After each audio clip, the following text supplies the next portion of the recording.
پاکستان کی زندہ نسل ہوں. ہم 16 کروڑ بھکاری ہیں. ہم بھیک کی گندم کھاتے ہیں. ایسے ماحول میں، ایسی فضا میں اور ایسے زمانے میں کہ ہم آزاد ہیں. لگاؤ تم آزادی کے نعرے لگاؤ اور ان نعروں سے ہمیں بہلاؤ. مجھ سے پوچھو گے تو خنجر سے عدو بولے گا. پاکستان کسی ملائیت کی جاگیر نہیں. اور اب قرارداد کی مخالفت میں اپنے دلائل پیش کرنے کے لیے تشریف لائیں گی NCRCT سے رمشا کنول. جناب صدر اور معزز سامعین، آج کی اس ایوان میں پیش کردہ قرارداد ہم آزاد ہیں. میں اس کی بھرپور مخالفت کرتی ہوں. میرے نزدیک ہم سے مراد آج کے 95% عام شہری، عام انسان ہیں، اور لفظ آزاد آزادی سے لیا گیا ہے، جس کے معنی ہم اپنی زندگیاں گزارنے میں خود مختار ہیں، اور لفظ ہے اظہار ہے آج کے زمانے کا، آج کے ماحول کا. جناب صدر، ہمارے اس ملک میں صرف جاگیردار، سرمایہ دار، وڈیرے، مفاد پرست سیاستدان ہی آزاد ہیں کہ انہوں نے اس ملک کو، اپنی جاگیر اور عوام کو اپنا غلام سمجھے رکھا ہے. اگر یہی آزادی ہے کہ عوام کے گلے پر چھری پھرتی رہے، چادر اور چار دیواری کے تقدس کو پامال کیا جاتا رہے، حاریوں کی بیٹیاں ان کے عشرت قدوں میں پہنچتی رہیں، بچے تعلیم سے محروم رہیں، تو میں ایسی آزادی کو ساتھ سلام کرتی ہوں. جناب صدر، ہمارے اس ملک میں ہاں وہ آزاد ہیں، وہ آزاد ہیں قرضے معاف کرانے میں آزاد، وہ آزاد ہیں عوام کو لوٹنے میں آزاد، وہ آزاد ہیں اپنی مرضی کے فیصلے کروانے میں آزاد، وہ آزاد ہیں NRO کو برقرار رکھنے میں آزاد. ہاں وہ آزاد ہیں، وہ آزاد ہیں کہ وہ جب چاہیں ہم غلاموں پر ٹیکس لگا دیں، اور اگر ہم عدالتوں کی طرف رجوع کریں تو بھی وہ آزاد ہیں کہ وہ ٹیکس کا نام بدل کر پھر ٹیکس لگا دیں، اور عدالتیں سمم بکمم خاموش تماشائی بنے رہیں. جناب صدر، ہم آزاد نہیں ہیں کہ ہمارے اس ملک میں جہاں اخوت و محبت کی حکمرانی ہونی تھی، وہاں نفاق، صبائیت اور لسانت کی حکمرانی کی گئی. جہاں امن و سکون کی تمنا تھی، وہاں دہشت گردی اور تشدد کا راج ہے. عصمتیں سریراہ تار تار کر دی جاتی ہیں. معصوم و ننھے بچے رزق کے حصول کے لیے بیکار کیمپوں کا ایندھن بنتے رہے. سرمایہ داروں کے شدقدوں کے لیے غریبوں کا لہو چوسا جاتا رہا. کیا ہمارا ذہن، جذبات، قلم، زبان اور سب سے بڑھ کر کیا ہماری معیشت آزاد ہے؟ نہیں جناب صدر، نہیں.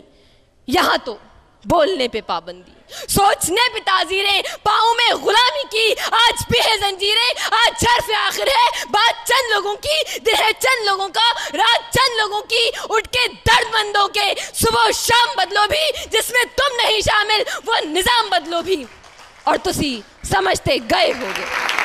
جناب صدر، ہم آزاد نہیں ہیں کہ استحصال اور کرپشن کا زہر قوم کی رگ رگ میں اتار دیا گیا ہے. تم جیو ہزاروں سال، تم کھاتے جاؤ مال، تم کھینچو سب کی کھال، تم توڑ دو سارے جال، پھر چلو سیاسی چال اور حاصل کرو کمال، پھر اور بڑھاؤ مال، قانون تمہاری ڈھال. تم جیو ہزاروں سال، تم جیو ہزاروں سال. کہا جاتا ہے کہ جمہوریت میں عوام آزاد ہوتے ہیں، مگر صرف ووٹ ڈالنے کے لیے، اس کے بعد نہیں. اٹھائے پھرو اپنے ووٹ. میں دیکھتی ہوں کس طرح اس نظام کا کھوٹ، مکاری، منافقت اور دوہرے معیار کیسے ختم ہو سکتے ہیں. یہاں تو انقلاب بھی کچھ نہیں کر سکتا. انقلاب عظیم کی بات کرو، احتساب کی نہیں، انتقام کی بات کرو. اور آخر میں صرف اتنا ہی کہوں گی، میرے خوابوں کو چھینا ہے کسی نے، میرے خوابوں کو چھینا ہے کسی نے. میں سب کی بے حسی پر مشتعل ہوں، میرے لہجے میں سچ کا پاکپن ہے. میں پاکستان کی زندہ نسل ہوں، میں پاکستان کی زندہ نسل ہوں. پاکستان زندہ باد.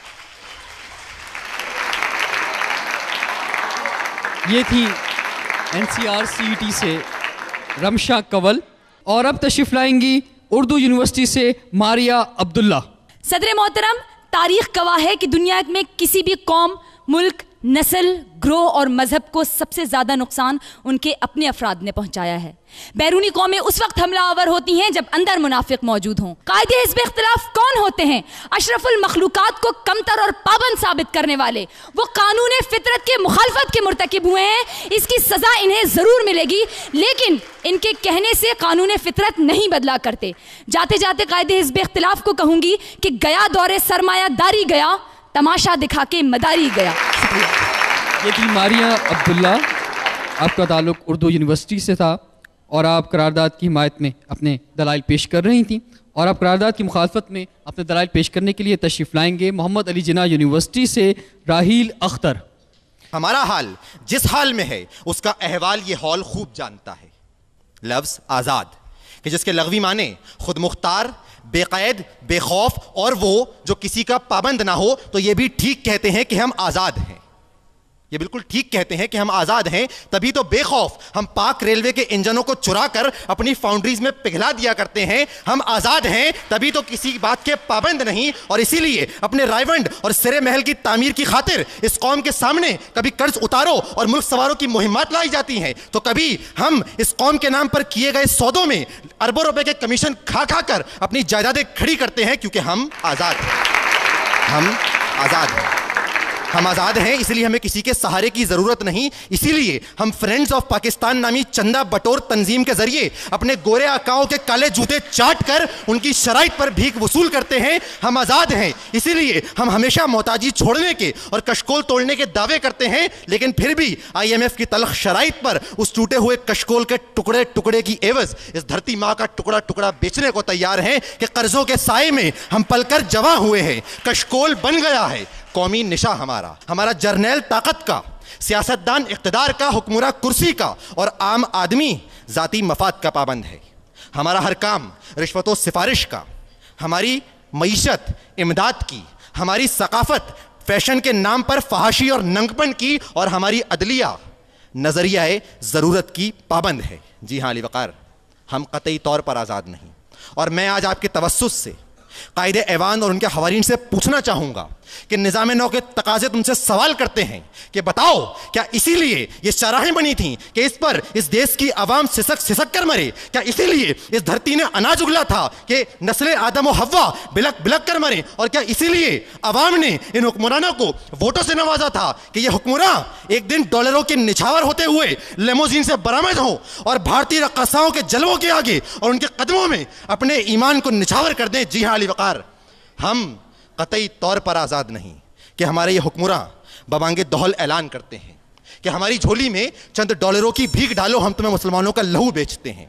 ہمارے اوپر سے اقتصادی پابندیاں اٹھانے کا وعدہ کرو, ہم تمہیں وزیرستان کو قبرستان بنانے کی اجازت دیتے ہیں, اور ہمیں IMF اور ورلڈ بینک کی چوکھٹ تو دکھلاؤ کہ ہم تمہیں وطن عزیز کے کسی بھی حصے پر ڈرون حملوں کی اجازت دیتے ہیں. کہ ہم شرم و حیا سے عاری ہیں, ہم 16 کروڑ بھکاری ہیں, ہم بھیک کی گندم کھاتے ہیں, ہم اپنی سونی دھرتی پر اپنوں کی لاشیں لگاتے ہیں. کیا جانے MM عالم کو ہم دیوانے انکل سیم کے ہیں؟ جیکی نام نہیں تو کیا ہم کتے انکل ٹوم کے ہیں؟ ایک ہم پہ ذرا احسان کرو, یہ مشکل تو آسان کرو, اس دھرتی میں دم گھٹتا ہے, ایک ویزا ہم کو دان کرو, 2 سانسیں یہاں پر بھاری ہیں, ہم 16 کروڑ بھکاری ہیں, ہم 16 کروڑ بھکاری ہیں. یہ تھے محمد علی جناح یونیورسٹی سے راحیل اختر. اور اب تشریف لائیں گی سر سید گرلز کالج سے صدف بشیر. آپ قرارداد کی حمایت میں دلائل دیں گے. جناب والا, تاریخ انسانی کا مطالعہ کرنے سے ایک بنیادی بات سامنے آتی ہے کہ انسان کی پوری زندگی آزادی حاصل کرنے یا اس کو برقرار رکھنے کے گرد گھومتی ہے.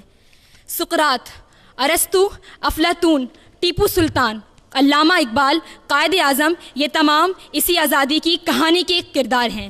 جناب والا, اس قرارداد کی مخالفت کرنے والے یقیناً ان طاغوتی طاقتوں کے علمبردار ہیں جنہوں نے ہمیشہ کشمیر, چیچنیا, بوسنیا اور عراق کی صورت میں انسانوں کو آزادی سے محروم رکھا ہوا ہے. جناب والا, ہم اس آزادی کو کیسے فراموش کر سکتے ہیں کہ یہ آزادی تو ہم نے بہت قربانیاں دے کر حاصل کی ہے. عشق و آزادی زیست بہار کا پیغام ہے, عشق میری جاں, آزادی میرا ایمان ہے, عشق پر میں وار دوں اپنی ساری زندگی, آزادی پر میرا عشق بھی قربان ہے. شکریہ. بہت بہت شکریہ. ہمارے ساتھ تھی صدف بشیر سر سید گرلز کالج سے. اور اب جو